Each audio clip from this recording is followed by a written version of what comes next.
Magandang oras mga ka-TH, mga ka-treasure hunter sa buong Pilipinas, Luzon, Visayas at Mindanao. Meron tayong episode dito na maganda kasi makakatulong ito sa inyo.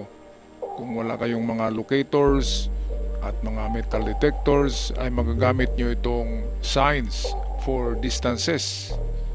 Mga distansya ito ng mga signs ang ating tatalakayin ngayon para kapag nakita nyo ito ng mga marka sa bato ay malalaman nyo ang mga distansya at ang direksyon.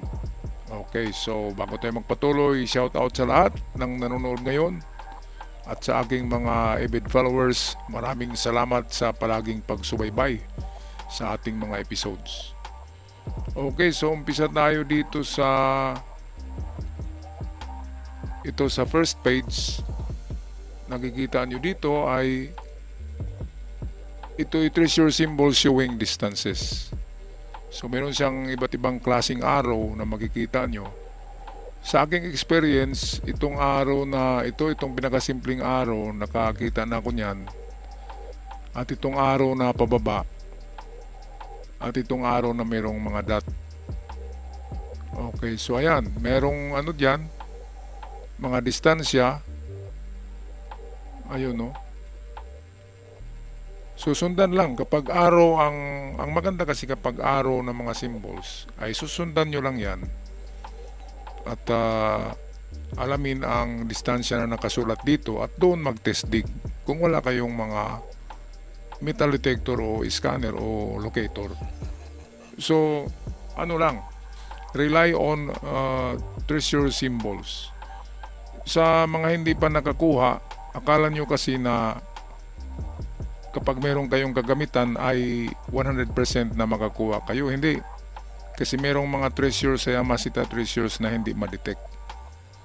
Sa aking experience, sinabi ko na noon na 4th year high school pa lang ako noon. Pag summer, pag graduate ko ng 4th year high school, ay may pinuntahan kami ng mga kaibigan ko na isang isla. Okay, at ang dala-dala lang namin ay isang libro ng treasure symbols na binigay ng aking father kasi nung panahon na yun ay nagkasakit na yung father ko at hindi na siya makakatayo. Bedridden na, kaya ako na yung pumupunta sa mga lugar na sinasabi niya na meron. Kaya nang pinuntahan namin yun, nabulaga ako, meron talagang araw. Merong letrang A, letrang B sa mga dulo ng araw.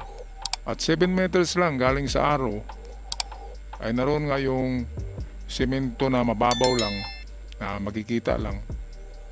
Pero sa dalampasigan kasi yun kasi natatanggal na yung mga buhangin, lumitaw na yung semento.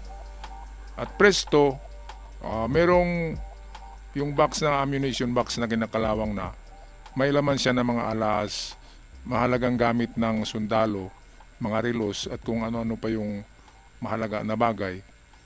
At sa alahas ay merong halaga. At tatlo kami noon, of course, malaking pera na yon sa panahon na yon. Matagal na yun, 1987,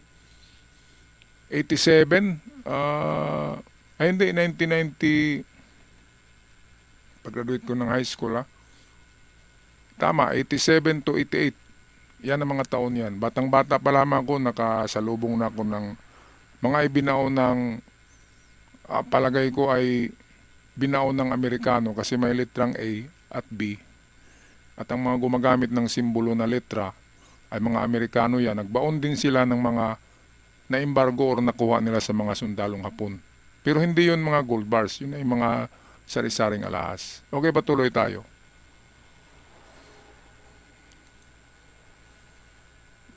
Okay, so next page tayo. Medyo mahaba-haba to.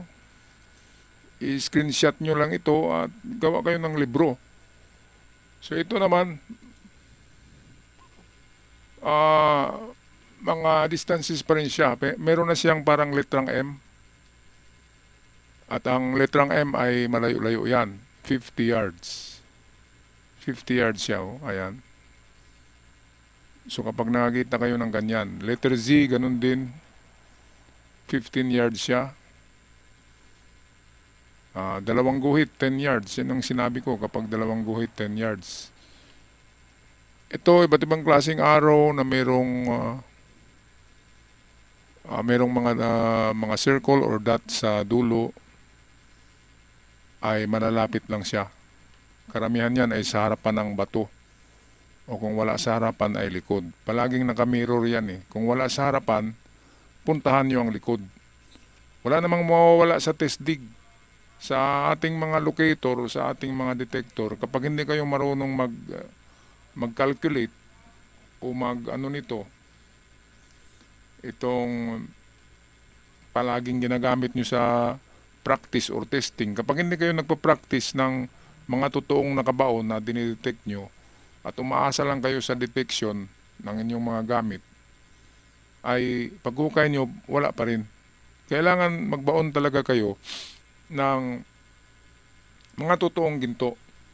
Manghiram kayo ng mga totoong ginto, mga precious metal, ibaon nyo na ng itong halo-halo para mas malaki siya.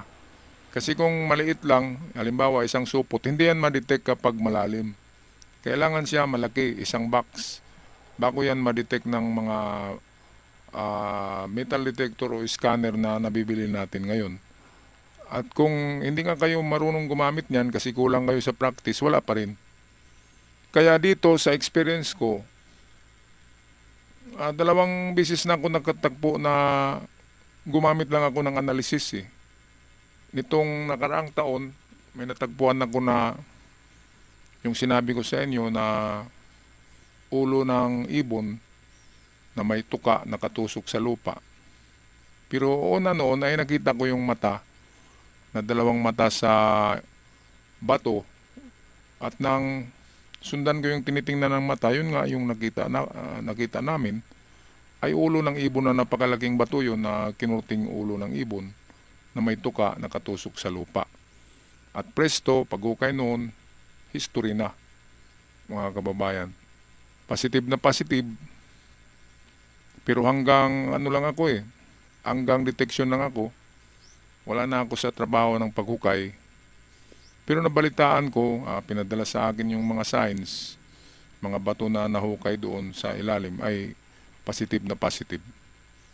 So yan, hindi niyo matawaran itong galing ng mga treasure codes, symbol signs, lalo na itong distances. Kasi kahit ang lugar ay kumpleto ng signs, kumpleto ng marker, pero hindi niyo alam ang distansya na nakaukit sa bato, hindi niyo alam ang meaning, maliligaw kayo. Katulad nito, maraming malalayo, ito 50 yards ang MC, 50 yards. So dapat malaman natin ang mga malayo at malapit na mga treasure code symbols. Kagaya nito, WW, malapit lang pala. 5 meters lang, akala natin malayo kasi 2 W. Ayan, no? Yung V na may 2 guhit, akala natin 7 kasi may 2 guhit sa dulo, sa tabi niya, pero hindi. 10 meters siya. Yung 2 guhit, 5'5" yun. So 10. Yung V hindi yun kasama, hindi yan Roman numerals. Yan ay nagsabi na hukay, tunnel yung V, and then 10 meters distance galing sa minarkahan na bato. So ang V ay tunnel. Ang 2 guhit na pababa, 5 meters yan. So 10 meters away from the marker na nakaguhit yan, doon maghukay.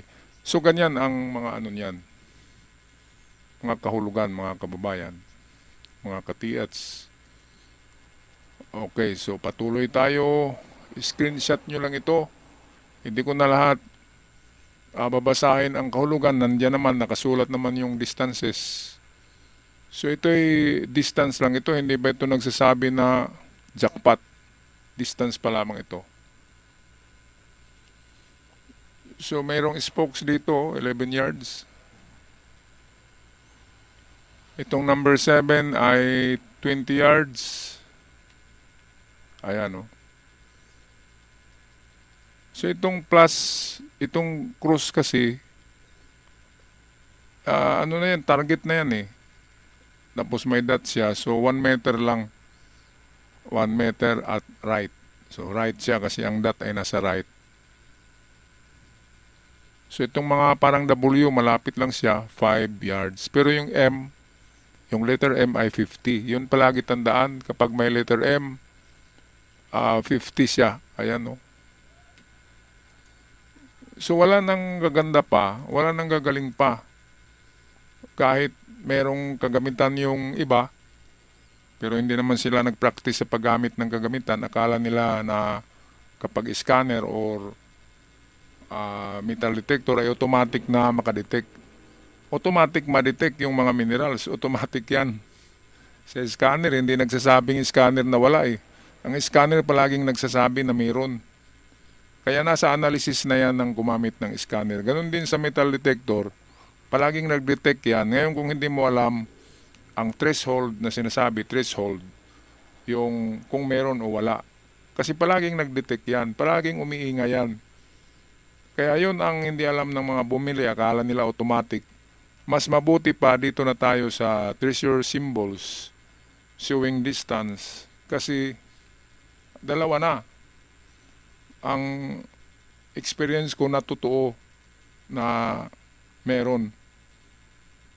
Dahil lang sinundan ko yung mga nakita kong sign sa bato at talagang ihahatid ka doon sa final digging spot. Okay, patuloy tayo.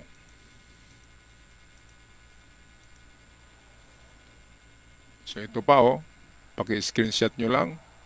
Itong araw na mayroong binabaluktot na sa bandang huli niya, sa hulihan na may bilog na binabaluktot parang katol. Ang ibig sabihin niya nasa loob ng kuweba. Kaya kapag nakita nyo ang sign, nasa labas yan na sign ng kuweba, hanapin nyo ang kuweba. So kapag may kuweba sa malapit, lalo na doon nakaharap ang araw, so yan na yan. Yan yung nilagyan ng item, yung kuweba. Kaya ganitong araw ay kuweba. Sa kuweba hanapin mga ka-TH.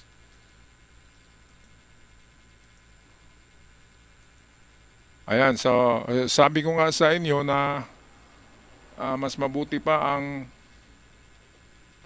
walang dalang metal detector basta't merong dalang librito or libro ng mga treasure science kasi ma-review mo yan.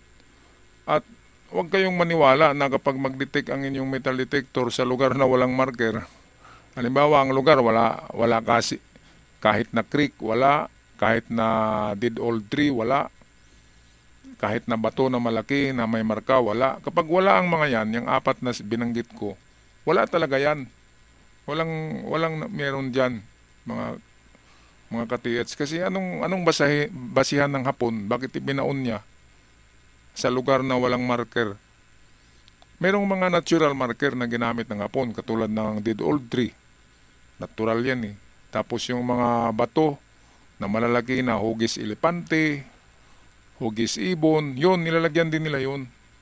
Pero yun ay hindi nila ginawa. Yun ay natural na bato na nandyan na. Pero dahil sa maganda ang hugis at madaling matandaan, doon nila binaon either sa tuka or sa puwitan ng ibon, kung ibon man yun. Kung giant turtle naman na bato na hindi inukit at sadyang mukhang turtle nga lang, ay pwedeng sa mga tiyan, sa likod nila nilagay. Mga small stars lang yan. Yan ay mga isang box, isang supot ng mga ginto. At hindi yan marami kasi hindi ito yung general treasures. Itong mga ganito na gumamit ng mga maraming arrow, pointer, hindi ito yung general treasure site. Kasi ang general treasure site halos walang mga marka eh.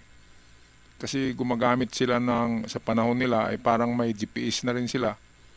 Gumamit sila ng transit, yung pang survey. At yung kanilang mga marker ay malalayo, mga tuktok ng bundok, mga malaking bato sa baba. Halos hindi sila nagmarka sa bato eh, yung mga general treasure site. Kasi alam nila meron silang transit nga, yung pang survey sa daan, ginagamit ng DNR. At Bureau of Lands. Yung ganun, ang engineering brigade ang nagbaon yun noon. So hindi na nila kailangan pa ng mga markers. ang markers nila ay malalayo kasi meron silang transit, yung parang teleskopyo na makikita kahit na pako lang na numero 5, makikita nila sa 5 kilometers, 2 kilometers.